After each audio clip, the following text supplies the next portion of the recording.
Taking off the uniform can be harder than most people expect. One day, your rank, your role in the military, your mission, and the people around you all seem to make sense. Then you step into civilian life, and suddenly you have to figure out who you are without all that being visible to the world. But that doesn't mean your purpose is gone. It means that you have to rebuild it around the things that matter most to you now. It might be things like your faith, your family, your service to other veterans or your community, and connection with people who understand where you've been. Our guest today, John Smith, brings a perspective of a retired Marine Master Sergeant, a veteran podcaster, a husband, a father, and a man still working through what transition means after 20 years in uniform. This episode, we're going to talk about giving a grounded look at identity after service, why veteran stories matter, how pride can block you from getting help, and how purpose can show up in unexpected ways. Before we get into this episode, though, I want to take a moment to raise awareness for something that's important to our community, the Global War on Terrorism Memorial Foundation. This organization is working to build a permanent national memorial in Washington, D.C. to honor the service members, families, and civilians who are impacted by the global war on terrorism. This memorial will be both a tribute to those who have served and a way to ensure that their sacrifices are recognized and remembered for generations to come. If you'd like to learn more or find out how you can support their mission, visit gwatmemorialfoundation.org. Now let's get into today's episode.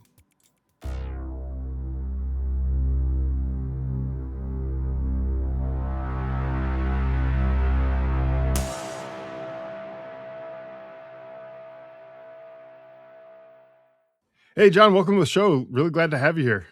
It's great to be here, Scott. Thank you for having me on. Yeah, absolutely. Yeah, I was on your show, the Unsung Veteran, a few weeks ago now, and it was a great conversation, and figured we can maybe pick up the conversation from I don't know where we left off, or we can just continue talking about some other stuff here. But for the listeners who maybe aren't familiar with you and who you are, maybe they haven't heard your show, could you just give us a quick intro to who you are and share a little bit about yourself and your background? Absolutely.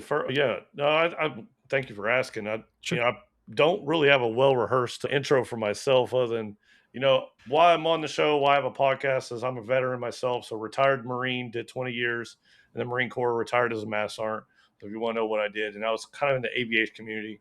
So tactical air defense controller. It's been a while since I said that, like TADC. So tactical air defense controller. MWES was a 7236.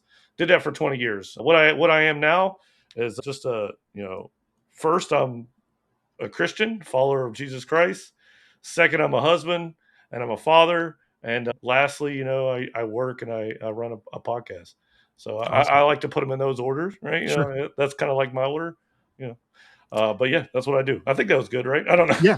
No, you're good. Yeah. No, and honestly, it's just, I like to just do a little quick intro in the beginning here, just to make sure that, we're all on the same page. Like who is this guy? Who are we actually talking to? Yeah. Why do I want to listen to this guy? And, you spending 20 years in the Marine Corps, that's, you've done some stuff. You've been around the block a little bit. And so, you probably got some cool stuff to talk about there. And, I'm sure you had some challenges, some rewarding experiences throughout your time in the Marine Corps. Real quick, maybe if you don't mind talking a little bit about that time, your experience in the Marine Corps, and see, kind of what some of the challenges were, some of the things that you took away that maybe you still use in your day-to-day life, or, maybe some of those rewarding experiences maybe that you experienced. I mean, that's a lot. I mean, we could cover it the whole way, but I think I start with the beginning because I think it's unique. On my channel, I like to talk to veterans too and kind of hear the whole perspective, like the whole person element. And oftentimes, I guess when I'm on the other side of the thing, I'm doing the interview, so I'm not doing the answering. Yeah. But the first thing is like, why did I do it? Right? Like, who's crazy enough to go and join the Marine Corps, number one, and then stick around for 20 years?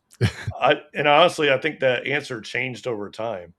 I'm a fourth generation Marine, so the Marine Corps was a choice because my dad was a Marine, had two grandfathers who were Marines, so technically probably third generation, but I claim fourth because I had two that were Marines.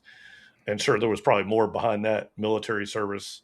Mm-hmm. So when it came time to join the military, other branches weren't really an option. I was always told the Marines are better than everybody else. I still firmly believe that because we got that competition between services. Sure. But definitely, I wanted a challenge. So I didn't join until I was like 22. I joined late. Coming out of high school, I didn't want anything to do with the military. I wanted to just start working. Didn't want to go to college. I was just a knucklehead. But my motivation story to join is like probably like a lot of people's. I was dating this girl for like 2 years, and she said, "You need to go to college." And I was like, "I don't want to go to college." And she's like, "Well, fine, I'm breaking up with you." And I'm like, "What?" And then being dumb, I was like, "Well, fine, I'll just join the military." It was also around the time 9/11 happened, and you Sure. know, invasion of Iraq. So there were some other things going on, but you know, I made a real quick decision that had a long lasting effects on my life. Yeah. I mean, and if you think about it, it's continuing to affect your life because had you not joined, way back then, you wouldn't be doing the podcast that you're doing now. You might be doing a podcast, but it probably wouldn't be the same theme in everything. You might be into something totally different. And, who knows where life would have taken you. And, I feel like anyone who joins, of course there's going to be challenges in the military, regardless of the branch that you choose, but you're going to come out with a whole set of skills and set of discipline and things like that that you can then go and take and apply to your regular life that other people, I mean, sure, you can have that if you never served in the military too, but it's a different path and you learn it in a different way. And it's literally life and death in some cases in the military to whether or not you're following the instructions or you're doing the things that you're supposed to do. And it just makes you really pay attention to those things a little bit more than your average person outside of the military. So I'm sure experiences that you had, especially you said tactical air defense controller, I believe is what Mhm. you said you were, right? That I mean, I don't know all that goes into it. I was just a grunt, so I just walk around and shot things. So but I got to imagine that had a level of attention to detail. You had to pay attention exactly what you're doing to make sure that things air assets were where they were supposed to be, maybe, and things that were going on the ground were being coordinated and all that kind of stuff. So that people didn't get injured or killed, even accidentally, so and then take that onto a deployment. I know you also served in several deployments as well, so those things probably got beaten into you pretty hard along the way, right? Yeah, I mean all that above. Like I think, like I said, I've my experience and my variations to the military changed. Like my mindset. Yeah. Essentially, I joined, and I make this funny story. I joined because some girl broke up with me, but like I wanted to get, like I talked to the recruiter. I remember I was like, hey, I wanted to get some. I grew up pretty poor. We didn't have money to pay for college and anything like that. So I was like, hey, can you guys help pay for school? And they're like, absolutely. So then I joined. I was like, and I quickly decided I wanted to go to college and I wanted to become an officer too because I was like, oh, I get super motivated from boot camp and like things shift, right? Yeah. One thing stuck with me though is I started doing school while I was on active duty, and just getting an education and utilizing the military to get that education day by day. Now it did take me 16 years. Like I was like active duty, what between deployments and you know earning my qualifications, like you mentioned. I was in a very technical job, Hmm. um, and then you know, as you know, the military kind of puts the military first, oftentimes, and like they don't care if you want to go to school, so you got to make time for that and weigh it. So it took Yeah. me a while, but I stuck to it, and my plans changed. Like I thought I was going to get out after one enlistment. Uh, fast forward, I get engaged. I was like, well, maybe I should stay in the military because you need to help pay for my family. So I re-enlist. Fast forward from there, I get divorced because that happens too sometimes in life, and uh, but I had kids, so now I'm like, hey, I'm going to stick around in the military because not only do I want to finish this degree, but I also want to have the benefits for my family, and I want to continue to build these skill sets and have an experience, and so like all that stuff shifted to a long career, retired now with benefits, and remarried, have more kids and stuff like that. So Sure. yeah, all those things. Yeah.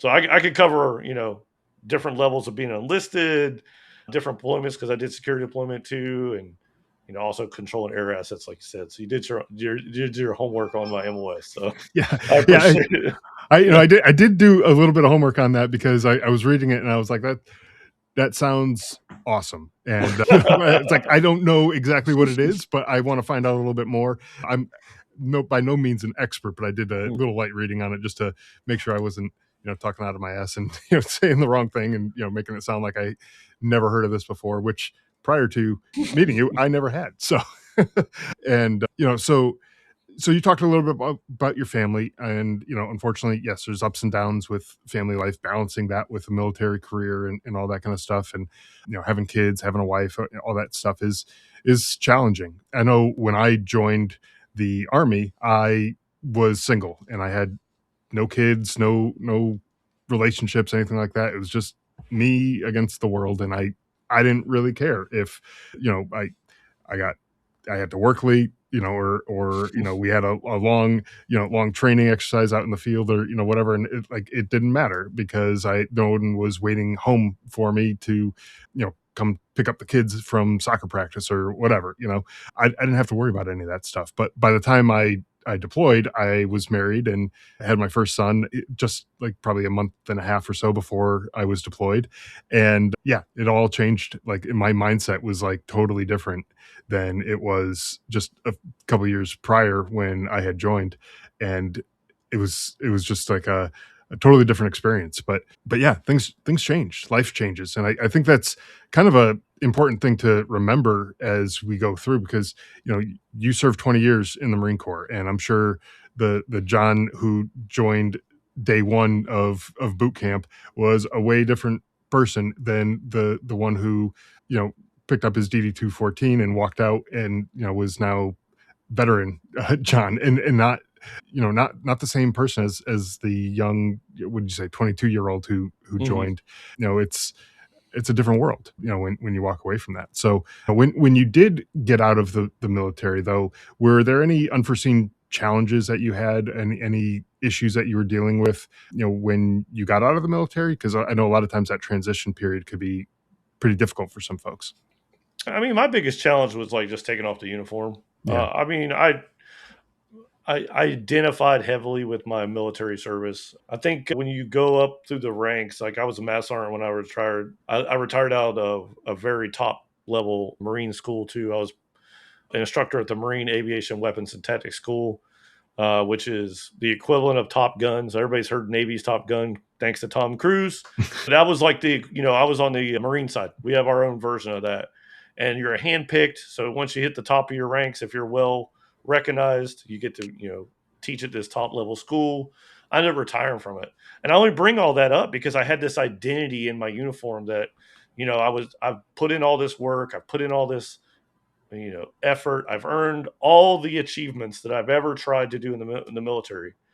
And the military is really good at, like, if you're good, you get promoted. If you're good, you get an award. If you work hard on this, you get recognized. Mhm. When you get out into the real world and you retire, like you're just a nobody at the end of the day. I mean, not really, but I mean like that identity in the military where your rank and your service is everything doesn't translate immediately to civilian life.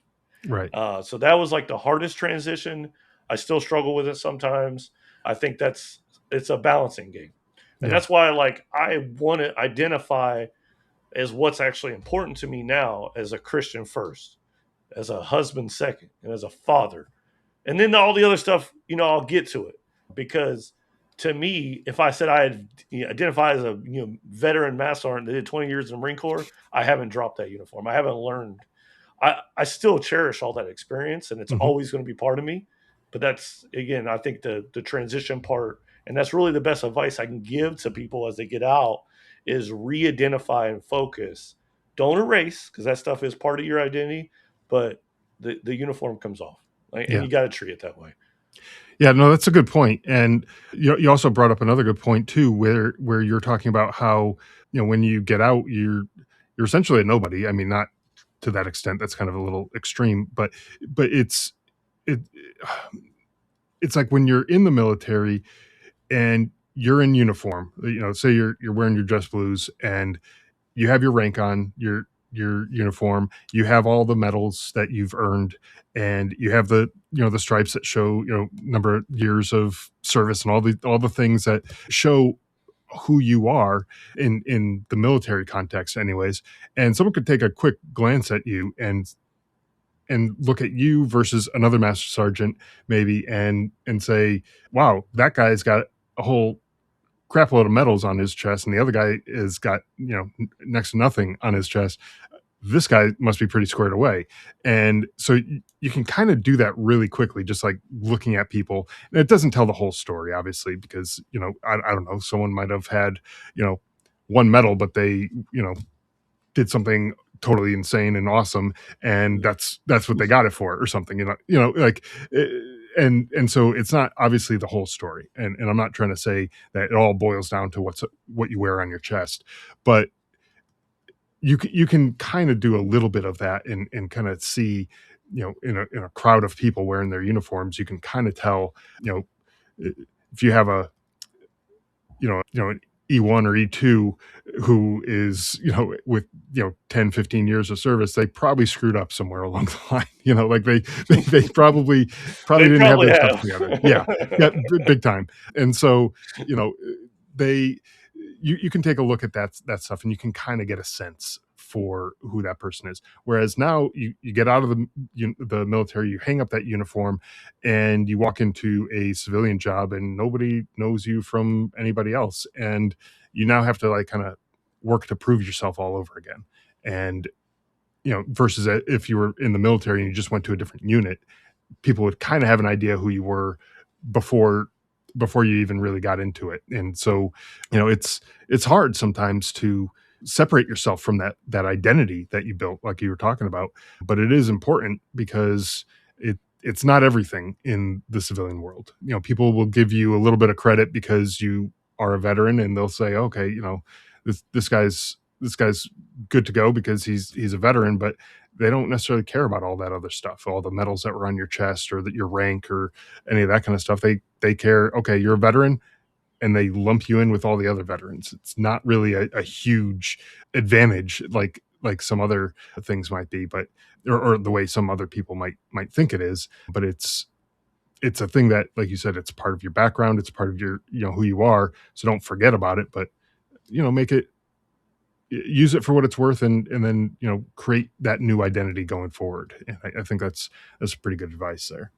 Now, I want to switch it up just a bit here and talk a little bit about your podcast, the Unsung Veteran. And like we said earlier in the episode, I was a guest on your show a few weeks ago, and so I know a little bit about the show just from the experience of being on it. I had a great time having a conversation with you, and I liked how the conversation just kind of flowed and everything. And I have a feeling that's the way a lot of these conversations will flow on your show. But tell us a little bit about the show. Tell the listeners about the show and what they can expect if they tune in. Well, the first thing I can tell you is I feel like I do hold a unique angle that other veterans shows don't. And the angle is I want to know about the person first. I want to Sure. know, doesn't matter what veteran, doesn't matter how many years they served, what branch, what their job was. Um, I generally think that everybody has a value story, experience, and something to share if they're willing to share it. And I go after that angle in conversations because, again, that's kind of like that Christian mindset, as well as getting to know your neighbor, sharing your neighbor's experience. I came my I started the channel because I actually was up late night one time, in prayer, and it popped in my head, like, hey, you need to do a veteran podcast. You need to hear stories, and I just didn't question it. I was like, if I'm being compelled to do this, then that's what I'm going to do. Yeah. It's grown from that. I really enjoy doing it. It's a process. So I started, what was it? I think November, but I really got into it in January. So I'm 6 months in. Yeah, I think you were on a couple weeks ago. Mm-hmm.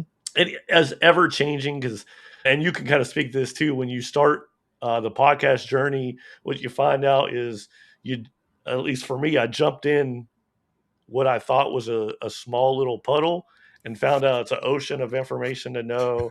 You have to have like scope. You need to like kind of give some direction to some of your guests sometimes. Yeah. And then really pull out your message. And I think when I first jumped into it, my message was too broad because I was like, any veteran, any story, which is still that. But I kind of want to, again, lean on that person element, is like really get to know each person that comes on, let them know how important they are, how important their story is, and how, how to tell that story. And even if their story is just, hey, last week I was really struggling with this thing because it was like, PTSD in the military, and they don't even talk about their military service, but they talk about their struggle today because that's still that story of that person. And I think it's valuable. Yeah, it's a whole lot of what it's kind of about. I actually just launched a new website. I know, and I'm pretty happy about that to kind of get people on too. But it's just ever changing, because in the sense that I think eventually the more I build up my craft, one, I'll get better at it. Number two, I'll have more people on to tell really great stories. And number three, I'll have a catalog that people can go and find like-minded people, important stories, important advice, and really help out each other as a community. So that's kind of where I'm at. That's where I want to build out.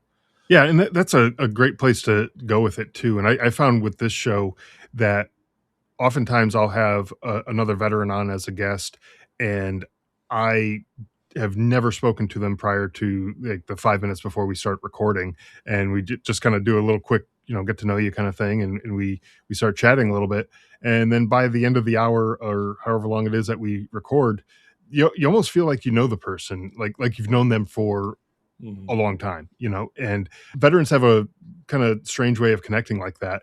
Doesn't matter the branch of service or even the era that they served in. I've felt like I've made that kind of connection with, Vietnam era vets. I've, even Coast Guard, veterans. I feel like I've connected with them all. So, I feel like we've, crossed over, a lot of different conversations. But one of the things that folks can take away from that is that they too can have that experience by going out and having those kind of conversations.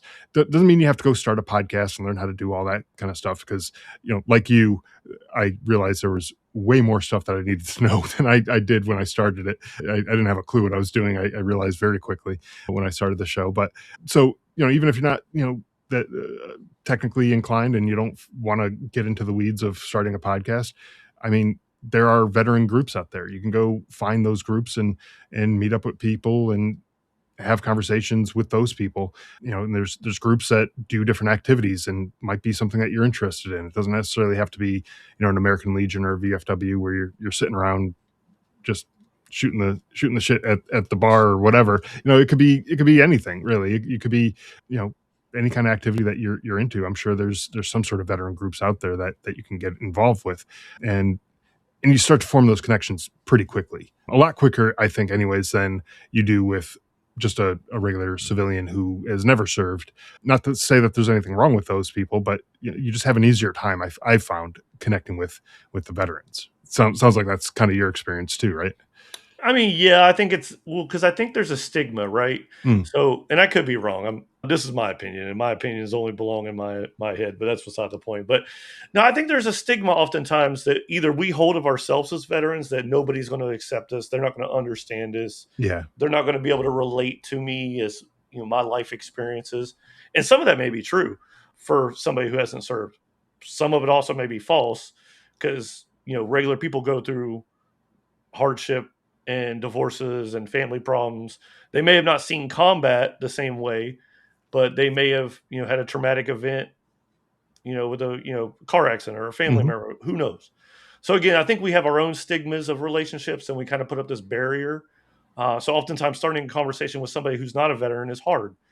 And on the same time, part of having these, what I think is important about telling these stories, whether it's your channel, my channel, or another veteran's channel, is somebody else can actually learn more about the person that Hmm. is the veteran and see that we're no different. Like, the truth is, we are no different. We're Yeah. all trying to like do the silly thing called life and get to the other end, and hopefully be happy at the end of it. Like, our life had purpose and stuff. Hmm. So yeah, I think all the above. I think it is a lot easier to talk to veterans for me, just because of those same things. It's that barrier of stigma. What is this guy? Because yeah, I don't know about you, but I know that as soon as I tell somebody I'm a Marine, oftentimes, and I served for 20 years, again, not too many people know what a tactical air defense controller is, or there's anything besides a grunt or infantry, right? They're like, Marines mean bullets sponge, mean, ooh, ah, ah, ah, ah. And I'm like, okay. And then they get the stigma that I'm PTSD or that I'm like, you know, a gun enthusiast, which I am, but that's beside the point, or whatever it is, right? And, there's barriers there too. So I think Sure. opening up these conversations, learning more about not only the person but the service member, it helps everybody across the field. Even people that aren't in the military. So Yeah, and especially these days where a lot fewer people served in the military. There's a lot fewer veterans, I should say, now than there were, coming right out of, like, let's say World War II, where there's so many people who served at that time period, and then you move fast forward a little bit to Korea and Vietnam and all that, and so there's a lot of people who served around then, and so people were a lot more familiar with the military. But now a lot fewer people serve, a lot fewer people are familiar with what goes on in the military. And so hearing these stories from, people on your podcast, mine, other veteran focused podcasts, even the books and stories that are written and all that kind of stuff, just gives people a first person point of view of what has happened to that person in their service. Some of it could have been, a smooth sailing.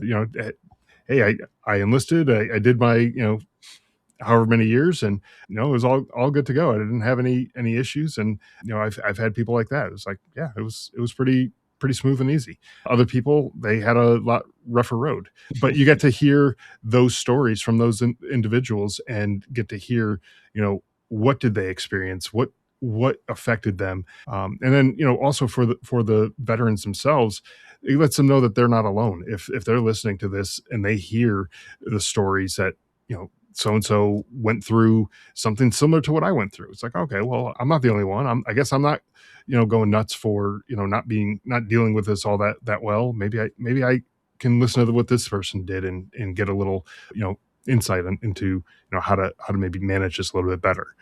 So, those stories, I think, that you were talking about, are useful in helping other folks out, and whether it's a veteran or currently serving, or even the civilians, find some sort of common ground and some connection. But has this helped you find some sense of purpose and meaning after the military service? I know this falls pretty low on that hierarchy that you gave, from Christian to husband and father, and all that. But has that helped you out at all, kind of moving out of the yeah, military? no, I mean, I think it's actually at the top of my list. Like, it's the Mhm. first I want to be known as a Christian, but like I found it through prayer. Yeah, true. Um, I felt compelled that that's what God wanted me to do, and I've been doing it ever since. I try to take it as serious, put as much of me into it as I can, and make Mhm. sure it's a good product. But at the same time, I don't forget why I'm doing it. Which yes, if I find purpose, I do. I've had, and again, I think I've only done like 23 episodes. I know I'm new to the game and whatever, but even in that small amount of time, I started out talking to my friends, and thankfully, they, I had a couple buddies that supported me and supported what I wanted to do. In those conversations, it was a lot easier because I knew those guys. I started with them, Sure. but it also allowed me to. It's like this progression. It allowed me to deal with things I had never dealt with mentally. So, and I think we talked about that on when you had on, because you wrote a book about your brother, and Mhm. really dealing with stuff that you didn't have to deal with when you're in the military, because we just oftentimes don't cope with trauma. We move on from it. I had some deployments where, um, I saw some things that not normal people see, and lived through, indirect attacks, and the stress of, having rounds come at you, and, you know, taking the time now to talk to other veterans that lived that same experience helped me take a moment and think about how I actually felt, Yeah. and actually deal with those emotions. Again, just like you said, that can help somebody else that's going through it, but it also helped me. Um, I've also had other veterans on that have dealt with, PTSD, traumatic brain injuries, failing businesses, alcoholism, transition problems with their VA. all the above. And in this small little window of things, and each one of those conversations is so unique because I've had people reach out to me and thank me. And I'm getting a little emotional, but just helping others is what it's for. Sure. So, Yeah, and from sitting in your place, putting myself in your place, I've gotten those kind of messages too from people, like people just reaching out. Like just the other day, I got a message on, I think it was Instagram or something like that, and someone's like, I really needed this to find yeah. this show or something, and to me, I was like, I started the show 7-ish years ago or so now, and Wow. I remember thinking to myself, like, hey, if I can help one person with this show, it'll all be worth it, right? And then you get those kind of messages even all these years later, and it's like I know I helped more than one person, and it's a hell of a lot more than one person at this point. And so it not only is it worth it, it's growing and growing, and who knows what that person was going through. I didn't know Right. that person. I don't know, were they you know, thinking that today's going to be their last day and that they're going to, check out today or something like that. And they come across a show and it helps them, and it keeps them around till tomorrow and the next day and the next day after that. And hey, if that's the case, great. We've got, another person out there who's able to still walk around this earth, and that's a wonderful thing. We lose too many veterans every day, and we need to come together, I think, as a community and figure out that a solution to that. And if I could play a small part in that, then great. I'd love to play a huge part in that and help bring that number, that 22 a day or whatever the number actually is, down to zero. But it's a big project, and it takes a lot of effort, and I don't think any one person has the answer to any of that. So, but those types of things, those types of messages that you get from people, or comments and things like that, it means the world, and it really helps motivate you to keep going, I think. But but also just knowing that you help someone, you played a small role in that person's life, is just a great thing too. So through your conversations that you've had with other veterans, are there any common issues that people maybe are dealing with that you have seen? I know you mentioned a few earlier, or maybe a better question would be, like, if you had a veteran come to you who's struggling with either the transition to civilian life, or finding a new career path, or just dealing with life in general, like some, whether it's PTSD or, anything like that, what kind of advice would you give to them to help them get over whatever the hump is that they might be dealing with? I mean, well, like I said, I'm kind of new. I like I said, I've looked at some other channels, and I think there's some that are like very specific to like transition, or Yeah. some are specific to, like you mentioned, like PTSD, or like maybe like whatever. And mine's so broad that I haven't done that many, that I don't have like a good answer of like, oh, what's the main thing that veterans are struggling with. I mean, if I had to tell you, I think the answer is all the above, because we're Yeah. normal people. So we struggle with normal things. We struggle with anxiety and stress and failed marriages and, addictions, and having a hard time to find a job, or, being a father, and struggles with faith, whatever it is. I think my best advice for people is just, for me, and I try to think of this too, is like, if a veteran reaches out to me, I'd make time and be there for them, Hmm. and work through that problem with them. Finding the right answers, I think it's a lot of times who you know, and getting good connections. And if I don't have the answers, I have a Rolodex of people that may have already dealt with that problem, or reaching out to them, but building up that network. Understand that you're not the only one going through it. Even though most people, again, we're hard headed, we have a lot of pride as veterans. I think we're a very prideful, we can do it ourselves. That's a unique trait that all veterans kind of share. Sure. And again, correct me if I'm wrong, but just not being so proud and accepting help from others and asking for help. Yeah. That's the first step, is not always having to do everything yourself, which is why these channels exist. It's why the communities exist, is understanding you're not alone. We all struggle. Um, and, reaching out for help. And then if you can help others too. Hmm. So that's also important, because it also gives you a sense of accomplishment or a goal or something to work towards. I do think, going back to the original question you asked me, veterans oftentimes lose that identity and then they don't know what their purpose is. And that's where they start to struggle because they don't have a purpose every day to lace up their boots, go into work, finish the task. Uh, so now maybe your purpose is help another veteran Mhm. or help yourself so you can be there for your family, whatever it is. But finding your purpose is oftentimes important, and sometimes you need to release some pride. For me, it was prayer. I found my purpose through prayer. So I said Yeah. it all weird. Found my purpose through prayer. But however you find your purpose, I encourage people to do that. Yeah, and that's a good point too, is that you will find that thing, that whatever that purpose is, in sometimes unexpected places.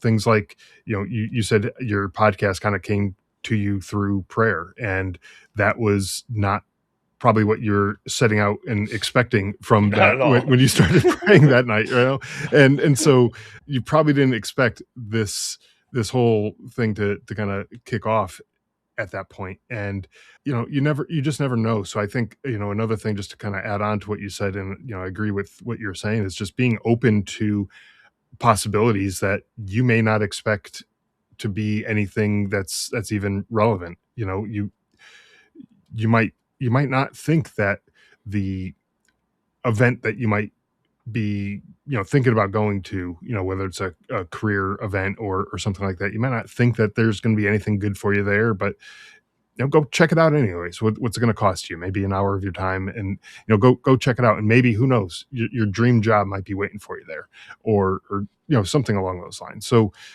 give things a shot, try things out.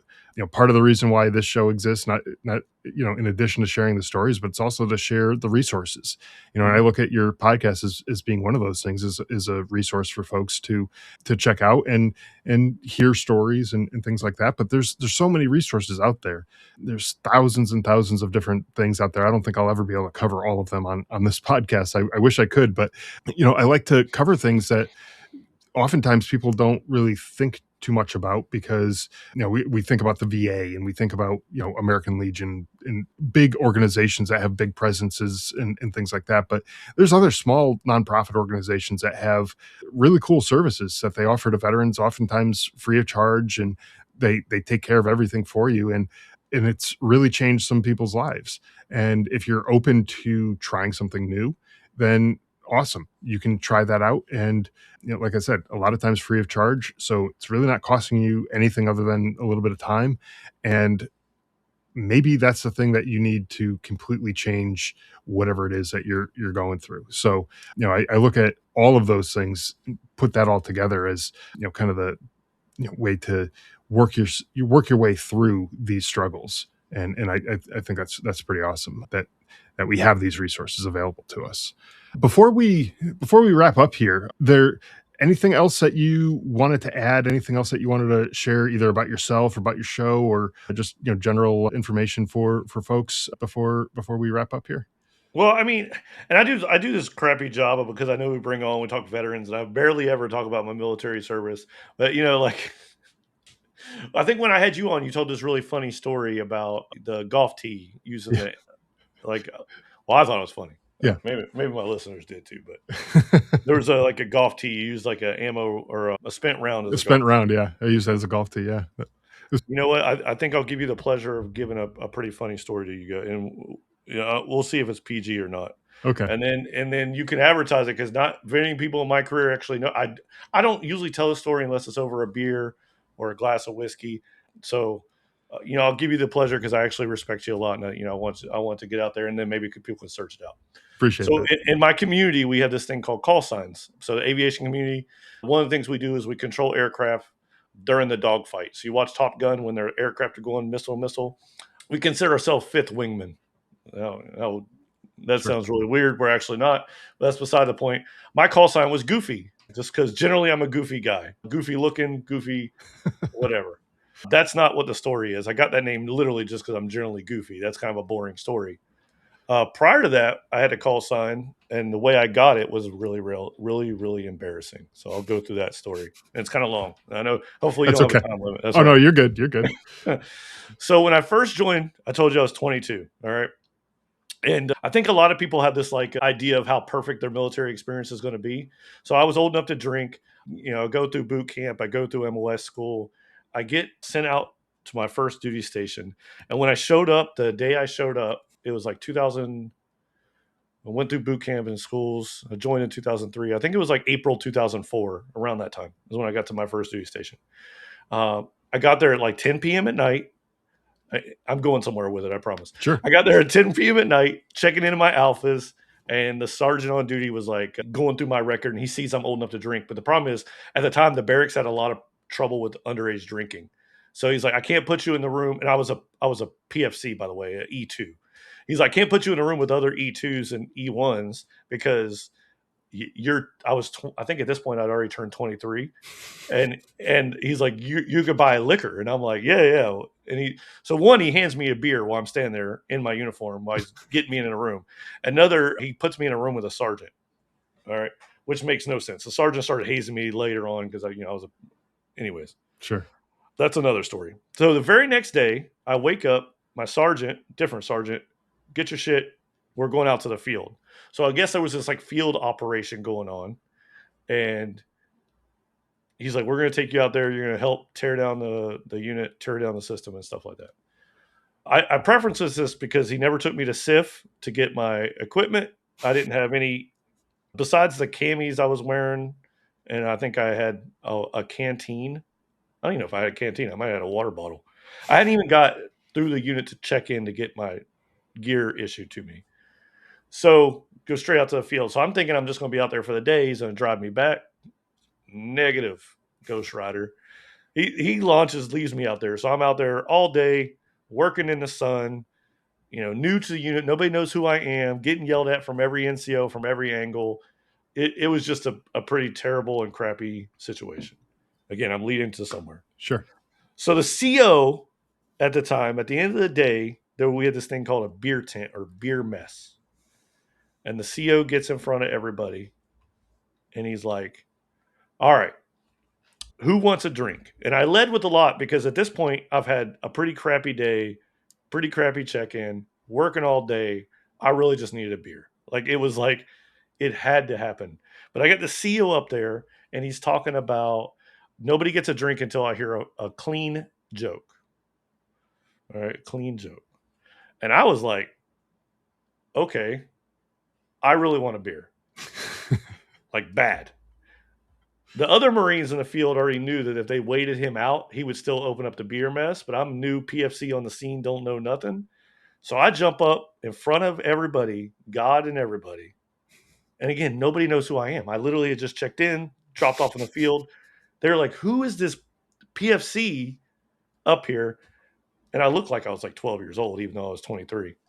And I tell a joke, and the joke that I told, and this is the embarrassing part. Mind you, it had to be a clean joke. I told the muffin joke. Are you familiar with the muffin joke? I'm not sure. I So might be. it's a stupid joke. So two Okay. muffins are sitting in an oven. One muffin leans to the other and says, "Wow, it's hot in here." And then the muffin says, "Oh, a talking muffin." End of the joke. Very stupid.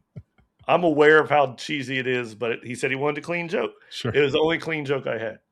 I thought that was going to be the end of it. Negative. So I got my beer. No laughs, by the way. More like booze. Booze and who the F is this dude? I think there might have been some objects thrown at me. Who knows? It was 20 some odd years ago.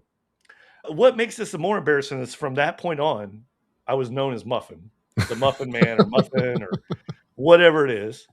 And every time the CO had a formation, he would call me up. Where's the Muffin Man? Where's Muffin? Get up here and tell a joke. So then I was like, oh, so now I'm getting like, this is like hazing, ostracization. I'm being bullied by the unit leader. Yeah. And everybody else like is remembering me by this. So I would get up there and I would attempt to tell any other joke. And he's like, no. Tell the muffin joke. And I'm like, what are we doing right now? So this went on for a while. This went on for a while. I got known as Muffin until I just learned to not. If he would call me up, I'm like, I ain't coming up there. I learned to like ignore it. Later on, I got a different call sign, but most people don't know my original call sign. They don't know the story behind it.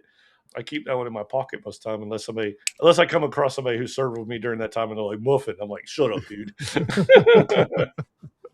So, that's pretty good. And I've heard, other folks who, whether they're pilots or whatever, and they've had call signs, and the stories that go behind some of those are pretty funny usually, and or it could have been worse. Yeah, I'm sure.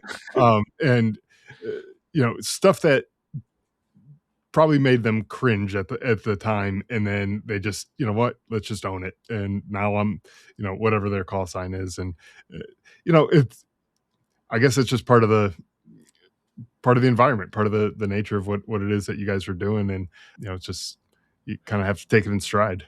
Well, there's a history behind the call sign. It's actually like it's been around since the World War II with the invention of the aviation, the controller, and stuff like that, and surveillance.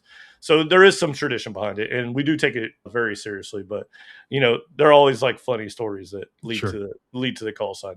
But your original question is like how people can find me. So my new thing is like the unsungveteran.com. Come check out, come check it out. I want people to come on and just share their stories, share their experience. Come on, let people get to know you. And then if you want to be a guest, by all means. If you just want to come check out the environment, come check out the environment. But I'm now housed on a website which can point to YouTube or Apple Podcasts or Spotify. Excellent. So that's to answer your other question. So a long way to get there. Sure. No, I like it. I like having a little funny story to kind of tie things up here. So that was actually pretty good, how that name kind of stuck afterwards. It reminds me of a show I was watching a while back, Big Bang Theory was the name of the show, and one of the characters, he was becoming an astronaut, but he wanted his name to be Rocket Man, so he arranged for his cell phone ringtone to be Rocket Man, and he had his friend call him and have that go on, and the other guy on the other end was like, "Is that Rocket Man? Is that what you're listening to?" And then his mom like called up and is like, "Hey, your Fruit Loops are ready." And then all of a sudden his name became Fruit Loops. That's great. Oh, for your listeners and my listeners, my call sign is still Goofy. Yeah. I go by Goofy for short, but there is some history behind that, and it's official. It's been that way, but that's awesome. So if you reach out to me as Muffin, you may not get a response. That's good.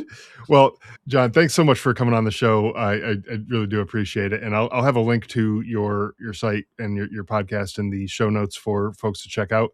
But thanks for coming on and sharing your experiences in the Marine Corps, and the stuff that you've experienced along the way and all that kind of stuff. I really do appreciate it, and appreciate you coming on the show.